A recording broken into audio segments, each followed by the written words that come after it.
Algunas escenas en este programa han sido recreadas. En la década de 1990, un ladrón en serie disfrazado aterroriza el área de Chicago. Experto en armas, consciente del procedimiento policial y audaz, ataca con fuerza y desaparece rápido. La policía y el FBI se dan cuenta de que la única forma de detenerlo es atraparlo en el acto. Pero su violencia desesperada resulta imposible de predecir. La evidencia se acumula, no hay sospechosos evidentes. Asesino en serie prófugo. Ted Kaczynski es arrestado.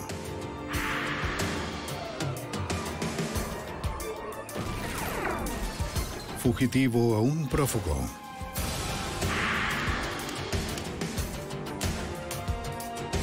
Los archivos del FBI.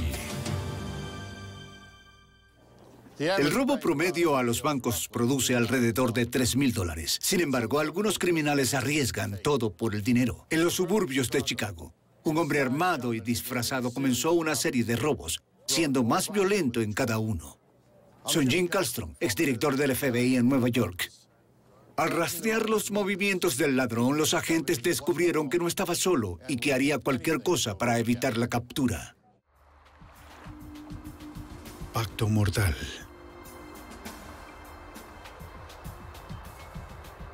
...5 de marzo de 1990... Chicago, Illinois. $1,000. En un banco en el lado sur de la ciudad, los empleados comenzaron lo que pensaron sería un día normal de trabajo.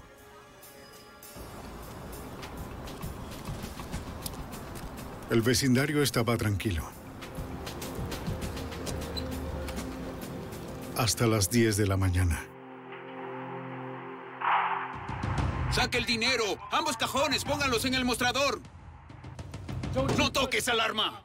El asaltante disfrazado amenazó con matar a cualquiera que no siguiera sus órdenes.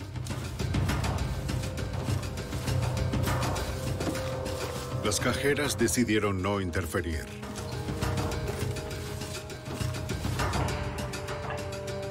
Todo acabó en segundos. Cuando estuvieron a salvo, llamaron a la policía.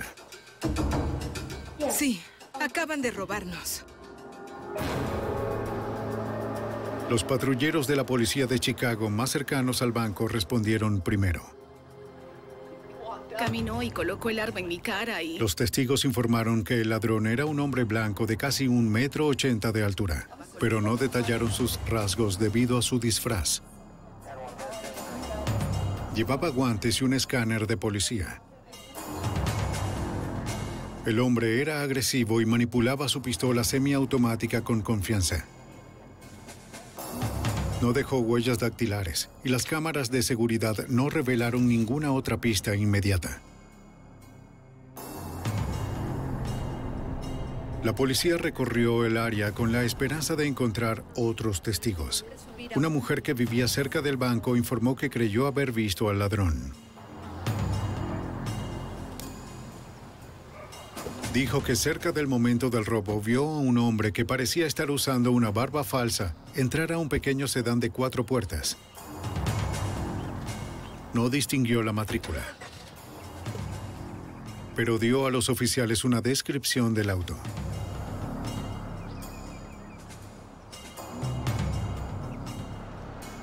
Al revisar cada automóvil similar en el área, pronto encontraron el que creían que era el auto con el cual escapó el ladrón, abandonado a pocas cuadras del banco.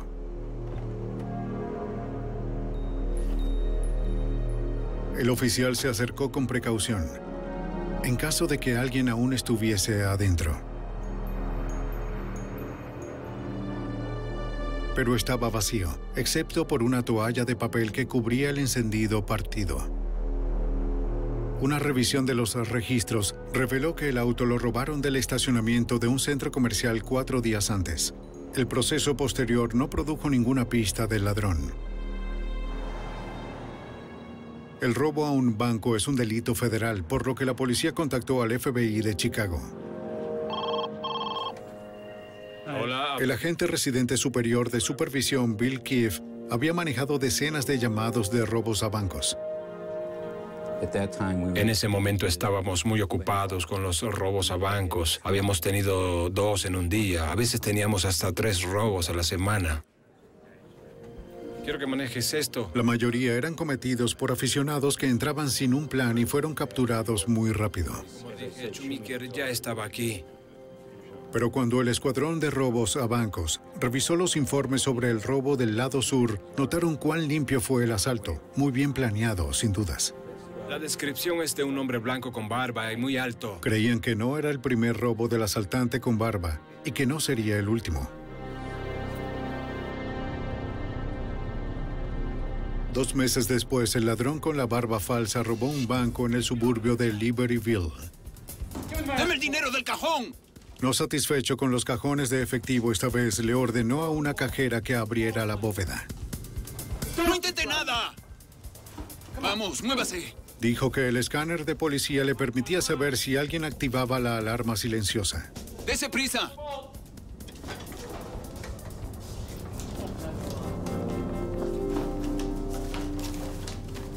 ¡Póngalo aquí! ¡Vamos! El ladrón escapó con miles de dólares en efectivo.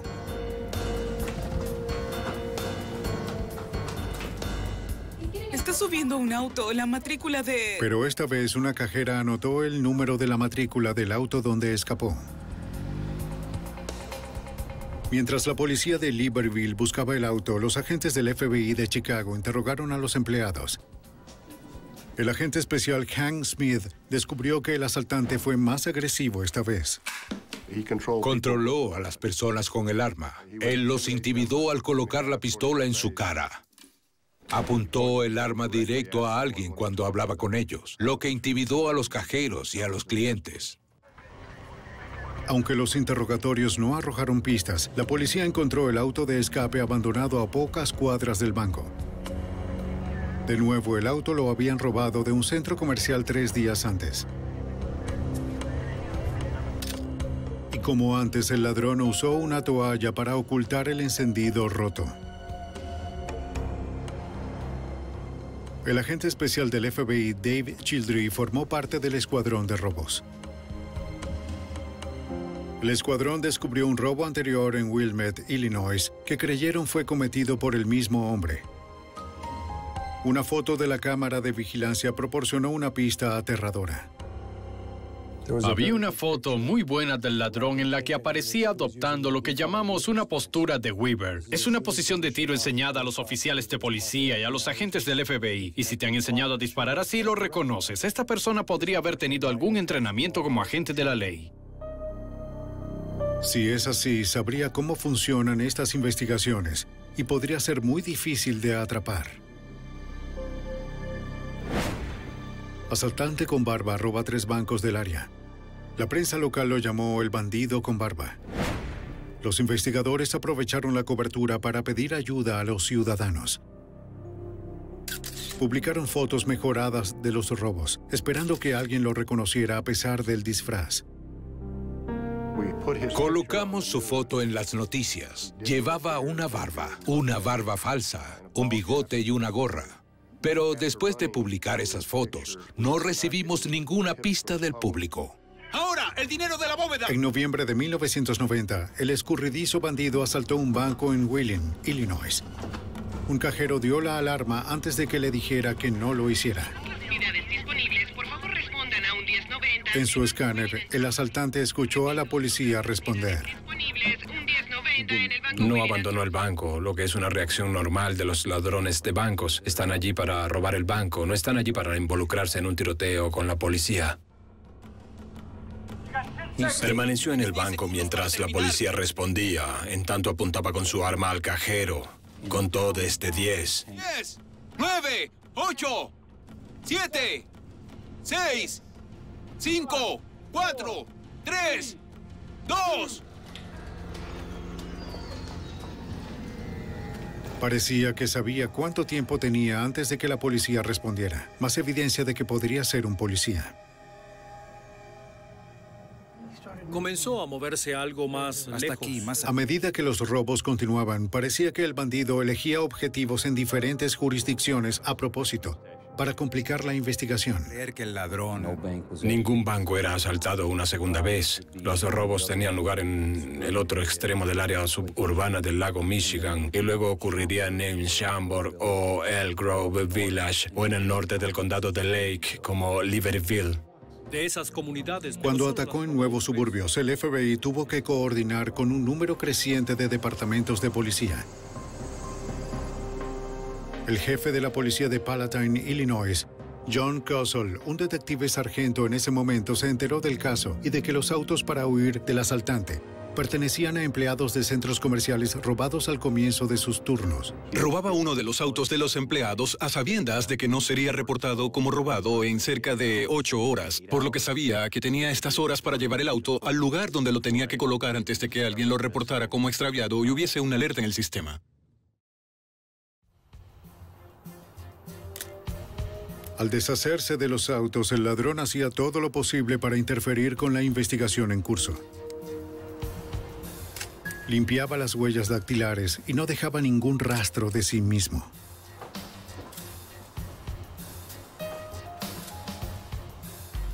Era muy evidente que estaba al tanto de las técnicas de recolección de evidencia, de los métodos policiales.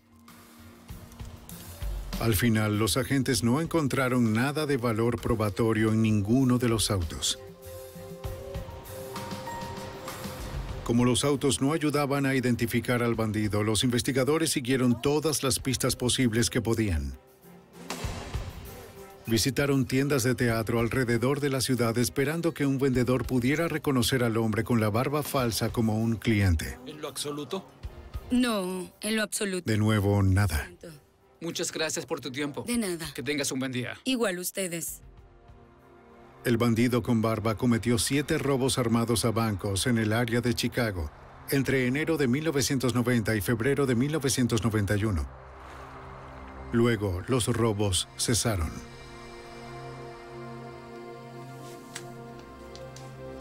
Repasamos lo que habíamos hecho hasta ese momento. Buscamos cosas que hubiésemos ignorado. Tal vez había sido encarcelado en alguna parte o quizás se mudó a otro estado o estaba muerto.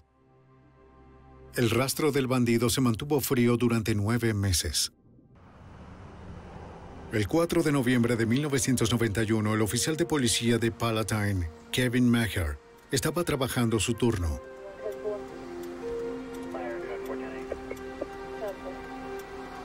Un operador en entrenamiento conducía para aprender el procedimiento.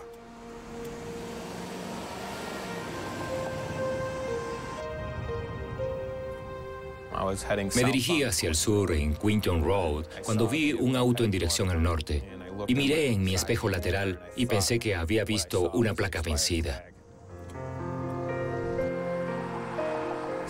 Así que di una vuelta en U y le dije a mi acompañante que iríamos a ver si ese vehículo tenía placas vencidas. Y si era así, realizaría una parada de tráfico y le mostraría cómo la hacíamos y cómo manejábamos todos los números en la computadora. Se suponía que era una parada de rutina.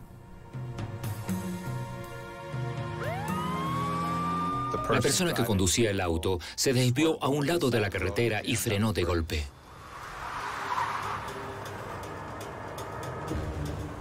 Tiene un arma. El primer instinto de Maher fue proteger a su pasajero.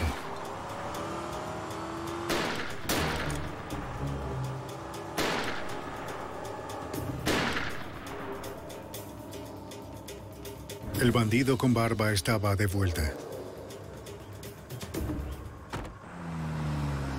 En noviembre de 1991, una parada rutinaria de tránsito en el área de Chicago estalló en violencia, cuando un hombre disparó al oficial de policía de Palatine, Kevin Maher. Estaba conmocionado ya que era pleno día. Eran las 11 de la mañana y era una calle residencial tranquila. Fue una emboscada básica. Y después de hacer la primera ronda, una bala atravesó el parabrisas y me impactó en el hombro y trozos de vidrio del parabrisas me golpearon en la oreja izquierda. Hubo disparos. Oficial herido. Euclid y Smith. Oficial herido. 10-4. ¿Cuál es su ubicación? Estoy en Euclid Smith. Euclid Smith. Mi pulso está bajando. Estoy herido. Necesito una ambulancia. Bien. Smith e Euclid. Muy bien. A todas las unidades. La llamada de emergencia del oficial se emitió a la red de radio de emergencia de la Policía del Estado de Illinois. 8144, Chambord en camino con su unidad canina. Desde más de una docena de suburbios circundantes, la policía y el personal de emergencia acudieron al lugar. Maher se dio cuenta de que uno de los disparos que atravesó el parabrisas fue hecho a matar y pudo haber impactado en su cabeza si no se hubiese movido para proteger a su pasajero y poner en reversa el auto. El Departamento de Policía de Arlington pregunta si desea alguna aeronave, helicóptero o avión. 10-4, Central. Mientras los paramédicos atendían a Maher, los oficiales lo interrogaban. Como oficial de policía fue un testigo perfecto. ¿Pudiste identificar el tipo de arma? Entrenado para recordar los detalles.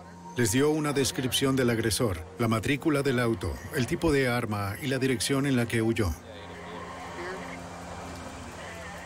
Con barba tenemos a un hombre blanco de unos 80 de estatura, 90 kilos, barba, gorra, visto por última vez yendo al sur desde la escena. Nos dividimos y buscamos el auto. ¿Cuál vía tomarás, Pat? La policía se desplegó para encontrar al tirador. Bien, vamos a dirigirnos hacia el sur. No sabemos si el auto tomó por algún... Más de 100 oficiales se unieron a la búsqueda. Viaja desde la 40 hacia el sur a la izquierda en Euclid. Hacia el sur Smith desde Euclid, repito. ¿Qué tenemos aquí? Hacia el sur de Smith Vamos desde a ver, Euclid. 6844485. Eso coincide. A 3 cuadras de la ubicación del ataque, la policía encontró el auto del tirador. Central 8144, solicito que todas las unidades caninas entren en Plum Grove y DuPont. 10-4, mensaje recibido.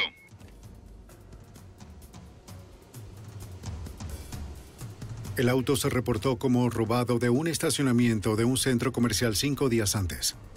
El jefe de la policía de Palatine, John Kozel, estaba en cuenta del grave peligro.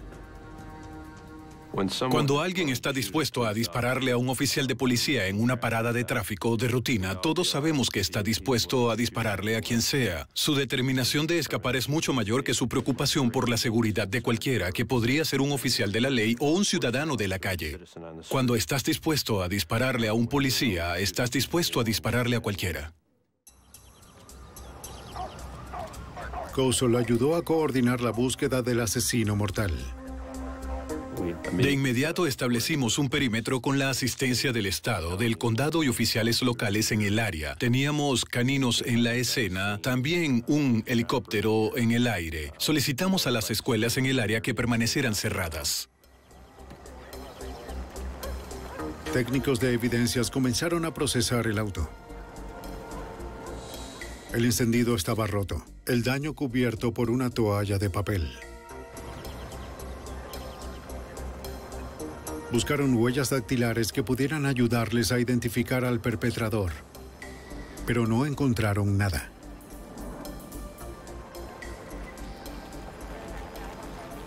Los encargados caninos trajeron a sus perros, que están entrenados para recordar el olor de un lugar específico. Luego solo siguen ese olor, ignorando los otros.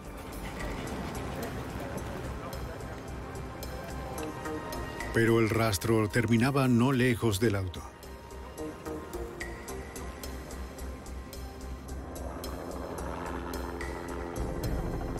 A pesar del esfuerzo masivo, el sospechoso de alguna manera se escabulló. ¿Podrías notificar a través del sistema que estamos liberando todas las unidades que no sean del condado de Cook, Rolling Meadows, unidades de Arlington Heights y unidades estatales que están asegurando el perímetro? 10-4. Además de hacerlo personal cuando uno de nuestros oficiales recibe un disparo, todos sabíamos que es mucho más probable que un ciudadano resulte herido o muerto, y trabajamos mucho más duro para llevarlos a la justicia. Para un mayor apoyo llamaron al FBI y al agente especial de supervisión Bill Keefe.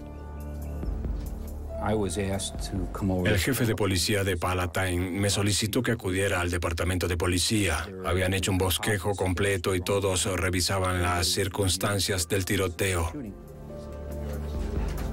Durante casi 2 años, Keefe y su escuadrón trabajaron en el caso del bandido con barba.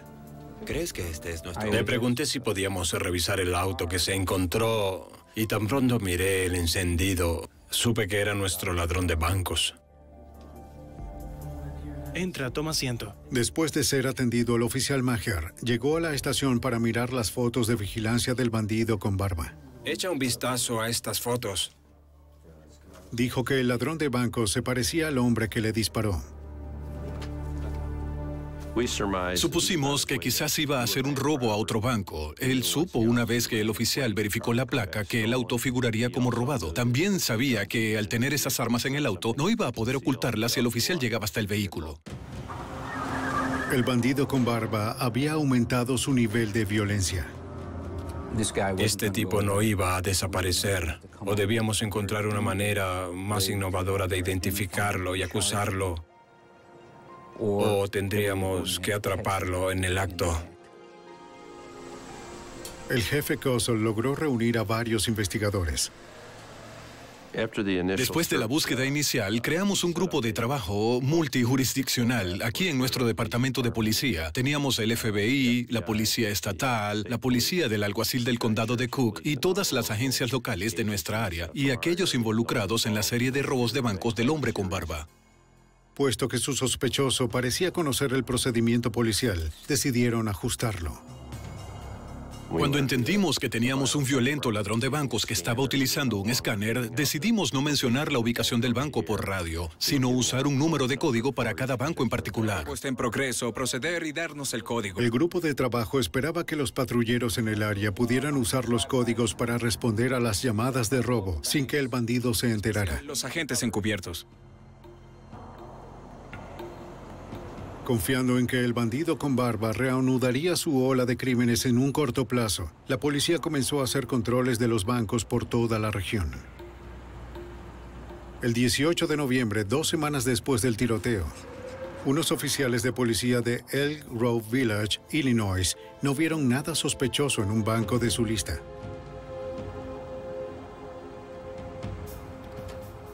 Pero más tarde esa mañana, una mujer que salía de un local cercano sí lo hizo.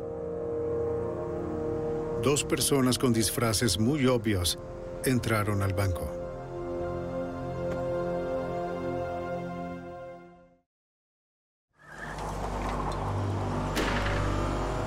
Dos semanas después de ocurrido un tiroteo a un policía en el área de Chicago, vinculado al bandido con barba, el hombre armado reapareció en Elk Grove Village, Illinois, esta vez con un cómplice. 911, ¿puedo ayudarle? Mientras una testigo fuera del banco llamaba a la policía. ¿Qué está sucediendo aquí? Los ladrones atacaron. ¡Siéntese allí! El bandido exigió dinero de la bóveda, mientras su cómplice hacía guardia. ¿Qué quieres decir? ¡Ábrela! La operadora del 911, consciente del bandido con barba, usó un código preestablecido para alertar a los oficiales. 32, código verde, ubicación 52. ¡Vamos! ¡Ábrala! No detecta información reveladora en el escáner policial. También alertaron al FBI. El agente especial Hank Schmidt se dio cuenta del nuevo peligro. Nuestra mayor preocupación es que el ladrón, en algunos casos, dispare el arma cuando la usa para señalar a los empleados, así que el potencial de violencia siempre está ahí. Los números aumentan si tenemos 2 personas que están armadas. ¡Ábralo de inmediato! En el banco, la gerente explicó que no podían ingresar a la bóveda de tiempo retardado. De acuerdo. La operadora advirtió a la testigo que se fuera, en caso de que hubiese disparos. ¡Muévase! Con el dinero en efectivo de los cajones, los ladrones huyeron. Sin saber que habían llamado a la policía, la empleada dio la alarma. Los oficiales de Elk Grove Village se acercaron con las sirenas apagadas, rodeando en silencio el banco. Si los ladrones seguían dentro y escuchaban a la policía, podrían tomar rehenes. Los oficiales corrían aún más peligro, según el jefe de Palatine, John Kossel. Por primera vez, teníamos 2 individuos con barba robando un banco. Eso, por supuesto, aumentó nuestro sentido de urgencia aún más. Ahora teníamos que lidiar con 2 hombres armados cuando la policía llegó a estos bancos. 2600. Puede llamar al banco. Averigüe si los ladrones... A través de la operadora, la policía conversó con los empleados del banco. Vieron el robo. La gerente dijo que los ladrones se habían ido. Acaban de salir. Los oficiales tenían que estar seguros. Los ladrones podrían estar sosteniendo una pistola frente a la gerente, obligándola a mentir. Escuche, vamos a necesitar que salga alguien del... La operadora les pidió que enviara a un empleado afuera para hablar con la policía. ¿Quién será la persona? Ella mide como un La gerente metro. les dio la descripción de la mujer elegida para salir. Un collar marrón y un traje blanco y negro. Sujeto femenino, 25. Alrededor de 1,50 de altura. Delgada. 2600. Pídale que salga. Está bien, la veo salir.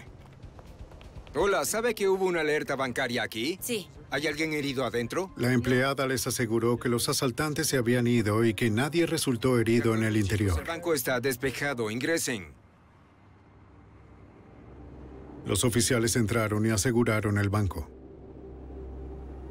Uno de los testigos nos dijo que creía que la segunda persona, la más pequeña, fuera quizás una mujer disfrazada de hombre. Después del robo de Elk Grove Village, la policía recuperó 2 autos con la firma del bandido, el encendido roto. Era más evidencia de su sofisticación criminal. Para desvincularse luego de abandonar el banco, abandonaría uno a una cuadra del banco al que acababa de entrar y del cual todos los testigos lo habían visto. Salir, entonces, caminaría unas cuadras desde allí para subirse al otro vehículo que había dejado antes y así tratar de desligarse del primer auto de huida. Todos los autos eran similares, según el agente especial Dave Childrey. Pudimos clasificar los autos por el tipo, marca, el tamaño y su nivel casi nulo de visibilidad. Solo eran autos comunes. Aquí puede verse como... Los robaba, luego los dejaba en algún lugar por varios días antes de usarlos como autos de escape. El grupo de trabajo solicitó se les notificara sobre autos similares robados en los centros comerciales del área. Tuvimos éxito al obtener información sobre autos de ese tipo que fueron robados en los suburbios del noroeste y en la ciudad de Chicago. Y actualizamos esa información semanalmente. Entonces entendemos que usted es... El agente Scott Bacon del FBI y el sargento Steve Peterson del Departamento de Policía de Chicago revisaron todas las listas de vehículos de cerca de 50 a 60 agencias de las fuerzas policiales y hablaron con cada uno de los agentes sobre la necesidad de encontrar estos autos. Esas visitas significaron mucho más que colocar información en un teletipo. En algún lugar del área metropolitana esperaban encontrar el auto de escape después de que el bandido lo robó, pero antes de que lo usara en un robo. Semanas más tarde, el oficial Tom Polinsky estaba revisando el estacionamiento de un edificio de apartamentos en Niles, Illinois, cuando vio un auto robado de su lista. Lucía como un trabajo de los bandidos con barba. El acuerdo fue que si encontraban uno de esos y aparecía como robado, cuando revisaran la matrícula, se retirarían y nos avisarían. Así sucedió. Establecimos una vigilancia en ese vehículo. Agentes del FBI, policías y detectives de Niles observaban desde un apartamento vacío con vista al auto robado, las 24 horas del día. El 13 de diciembre descubrimos que la policía de Rolling Meadows había localizado otro auto robado, que quizá era uno de los autos del bandido con barba. El jefe Kosol estaba seguro de que tenían razón. Estos 2 vehículos en particular fueron robados en grandes áreas de centros comerciales. Ambos eran propiedad de empleados de esos centros comerciales, así que el modus operandi era perfecto.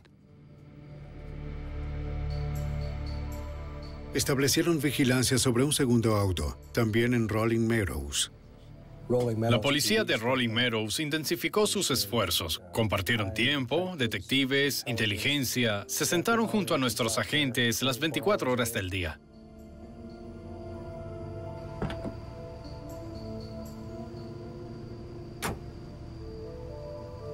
Para garantizar aún más que el bandido no se escapara, el FBI quiso instalar dispositivos de rastreo en los vehículos.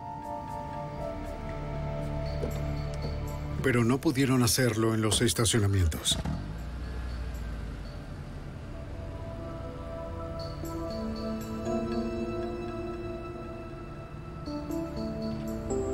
de una noche, los agentes retiraron los dos autos.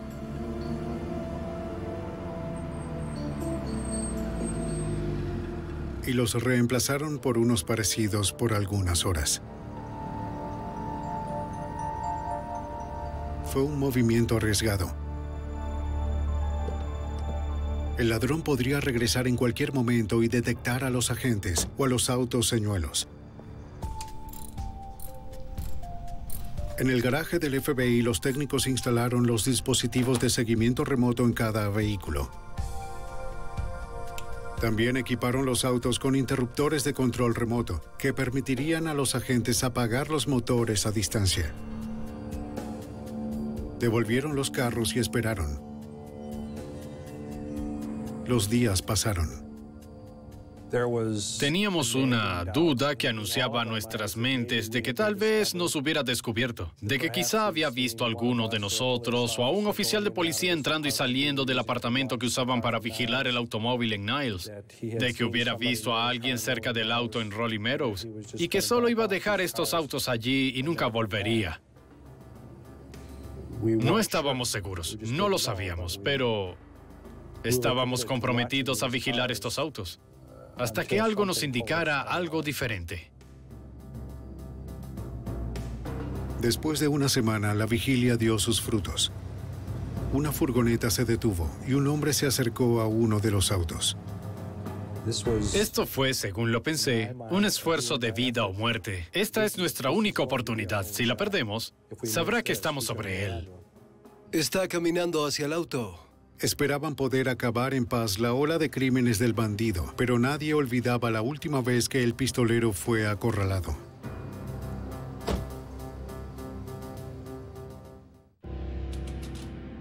En 1991, mientras los investigadores del área de Chicago observaban dos autos robados que podrían ser usados en el próximo asalto del bandido con barba, un hombre entró en uno de los autos. El agente especial Hank Smith creía que ese era su sospechoso. Coincidía con la descripción física general de la persona que buscábamos como el ladrón con barba. Lo tenemos. Puedo verlo. Está en el... Alguien que conducía una furgoneta había dejado al hombre cerca del vehículo. El auto pequeño y la furgoneta blanca. Van hacia el sur, por el callejón. Cuando se marchó, la camioneta lo siguió. Los investigadores no pudieron identificar a ninguno de los conductores. Debían ser cuidadosos. Si el bandido con barba y su cómplice veían que lo seguían, podrían comenzar a disparar. Pero los técnicos del FBI habían instalado un dispositivo de rastreo en el auto, lo que permitió a los agentes seguirlos a distancia. El sospechoso estacionó el auto robado cerca de un banco suburbano. El auto pequeño está estacionado. La furgoneta está detrás. Cuando le dieron la información, el agente supervisor especial Bill Keefe creyó que al fin encontraron su objetivo. Cuando ese vehículo apareció en las cercanías de un banco, nuestra adrenalina comenzó a bombear muy fuerte y entonces supimos que podríamos atraparlo. Este era quizás el primer auto de escape para el robo al día siguiente. Los agentes creían que los dos sospechosos tomarían el segundo auto robado en Rolling Meadows. Estoy esperando.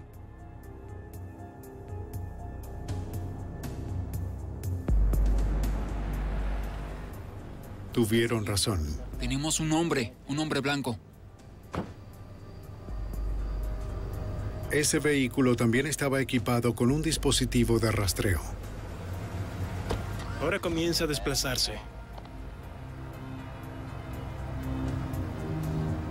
Parece que está volviendo a la furgoneta. Los agentes de vigilancia siguieron a ese automóvil que se creía era el segundo auto de escape, hasta una ferretería a unos 32 kilómetros del banco donde la pareja lo dejó.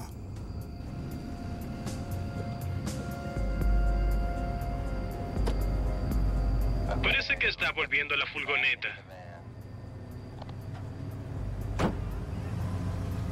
Ahora se está retirando. La unidad 2 procede y lo sigue.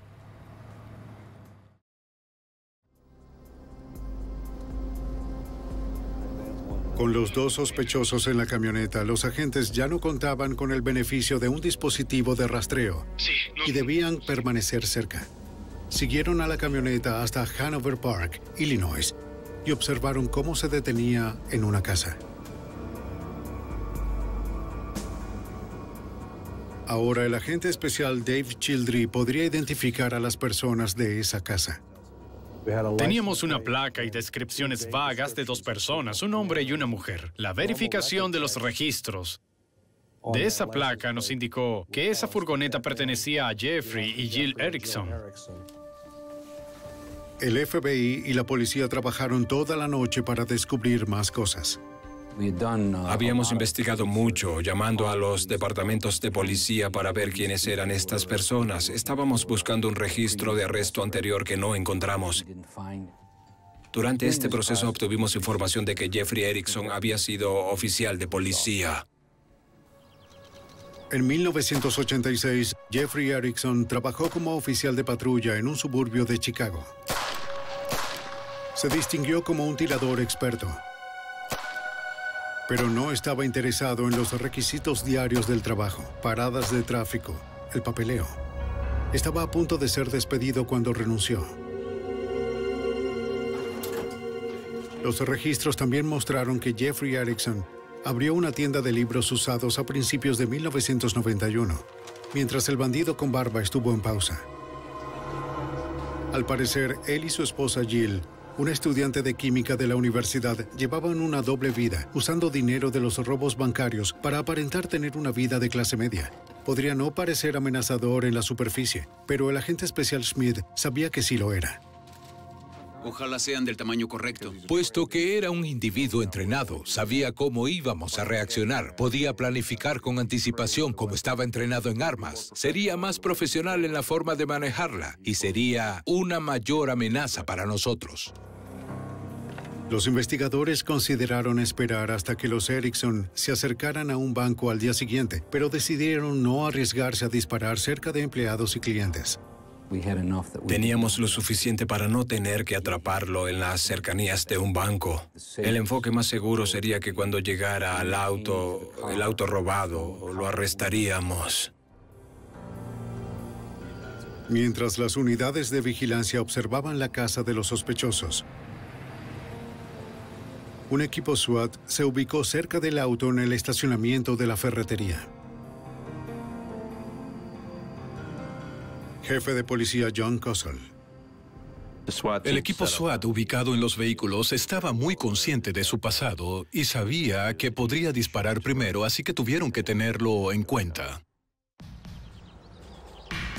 Por la mañana estaban listos para cuando los Erickson hicieran su movimiento.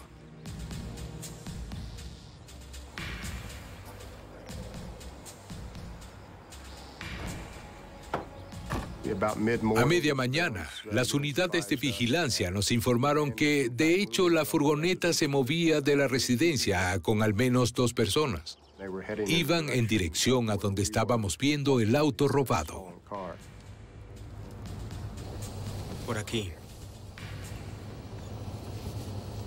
El equipo de vigilancia nos informó que el señor Erickson había salido del vehículo de un estacionamiento contiguo. Se está alejando. Sí. El conductor aún está en la camioneta. Se dirige al oeste. El FBI había instalado un interruptor de parada en el auto robado, que podían usar para apagar el motor a distancia. Lo vimos doblar en la esquina, desde el estacionamiento, ir al vehículo, entrar en él y encenderlo.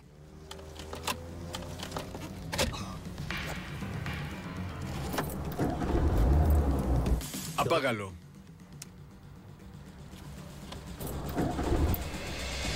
Erickson estaba distraído por el problema del vehículo. Bien, procedamos. El equipo SWAT entró en acción.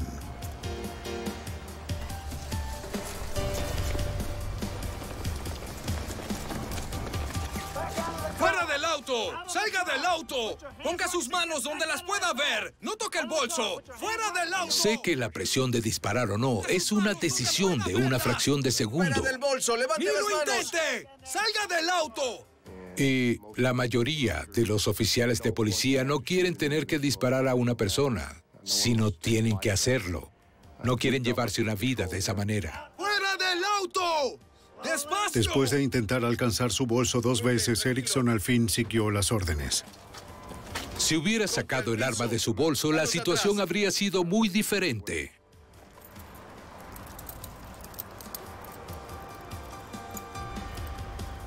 Mientras lo trasladábamos a la cárcel federal, después del arresto, le pregunté, al ser un exoficial de policía, ¿sabías que un gesto como este pudo matarte? Y me miró y me dijo, pensé que me dispararías a la cabeza y que todo habría terminado con rapidez. En el auto, los agentes registraron el bolso de Erickson y encontraron las herramientas del bandido con barba. Armas cargadas, un escáner de la policía, guantes, una barba y una peluca. Sus implementos de robo a banco en ese bolso fueron muy útiles para el caso. Sin esa información o evidencia, solo hubiésemos arrestado a un ladrón de autos. Tener a Jeffrey Erickson en custodia segura era solo la mitad del trabajo. En el estacionamiento contiguo, el equipo SWAT se acercó a la camioneta. Jill Erickson podría estar dentro. ¡Ayúdate en la furgoneta! ¡Salga del auto ahora! ¡Salga del auto!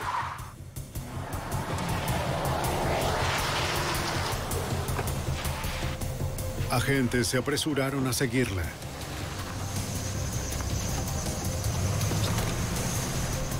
La persecución recorrió 11 jurisdicciones suburbanas, alcanzando velocidades de 170 kilómetros por hora. Un bloqueo de la vía no funcionó.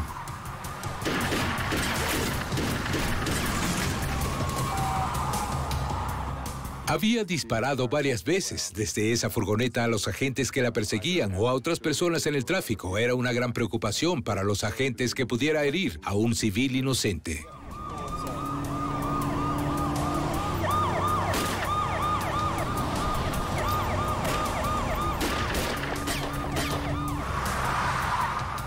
Agentes dispararon a los neumáticos traseros de la camioneta.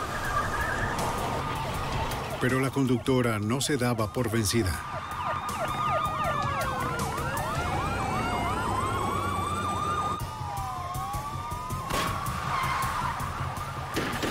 En 1991, un presunto ladrón de bancos llevó a la policía y agentes del FBI a una peligrosa persecución a través de los suburbios de Chicago.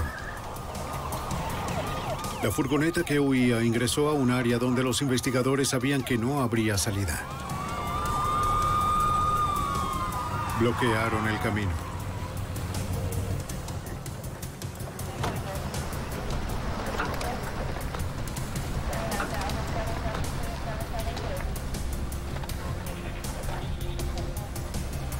Dado que la furgoneta los embistió, tuvieron que disparar.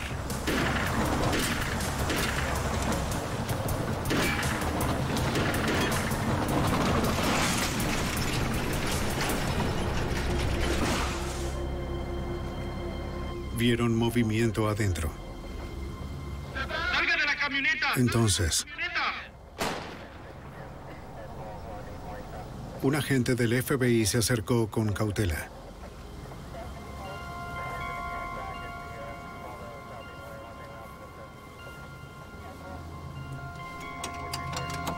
La conductora estaba herida por un solo disparo autoinfligido.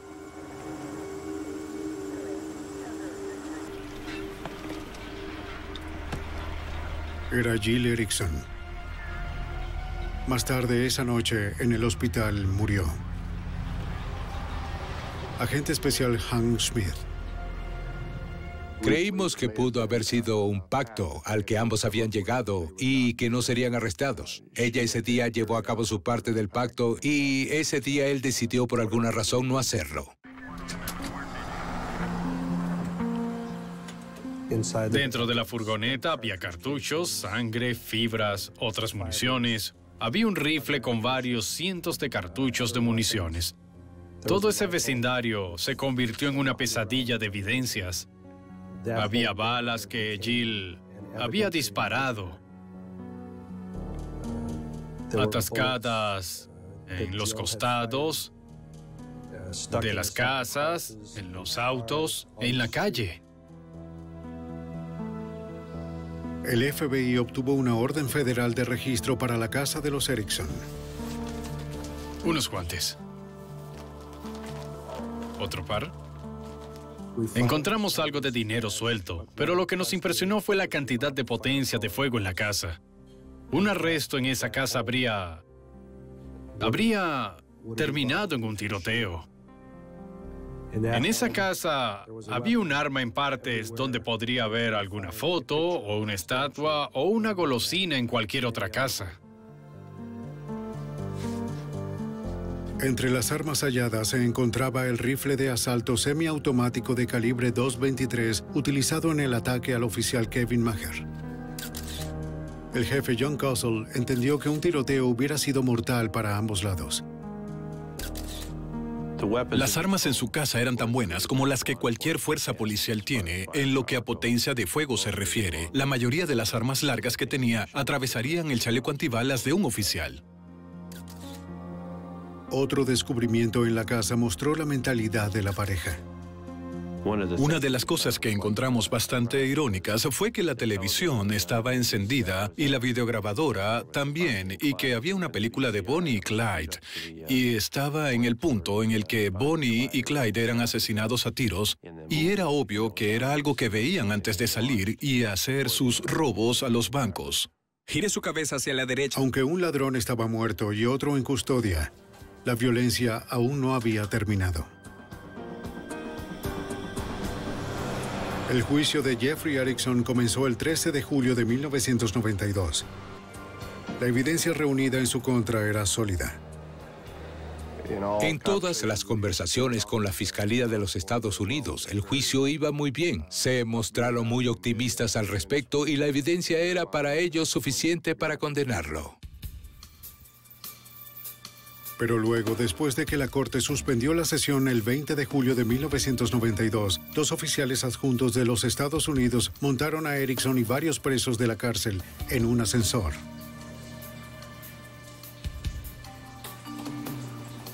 Erickson aún estaba vestido para asistir a la corte. Los prisioneros se dirigían a una furgoneta que los llevaría al Centro Correccional Metropolitano. Cuando el ascensor llegó al estacionamiento, Erickson se había liberado de alguna manera de sus esposas. Erickson le disparó al alguacil Bill Frakes en la espalda y la cabeza, matándolo. Emboscado, Frakes no tuvo tiempo de sacar su arma. Mientras el pistolero corría por la calle, el oficial de seguridad de la corte y ex detective de la policía de Chicago, Harry Belafonte, lo enfrentó. Erickson le disparó al veterano de la policía en el pecho. Pero antes de que Belafonte muriera, disparó 4 veces hiriendo de manera fatal a Erickson. El criminal estaba a 12 metros de las concurridas calles cuando murió. El asunto es que todos estos recursos se aplicaron a un individuo que fue capturado y fue juzgado en un tribunal. Uno piensa que el caso ha terminado, pero por desgracia, la única persona que pudo detener a este individuo resultó ser un policía muy valiente llamado Harry Belafonte, quien mientras moría disparó y mató a Jeff Erickson. Recién casado, Bill Frakes era un joven y prometedor representante de la ley con solo 9 meses de carrera. Harry Belafonte era un veterano de 31 años. 2 de sus hijos también son oficiales de policía de Chicago, continuando con su legado.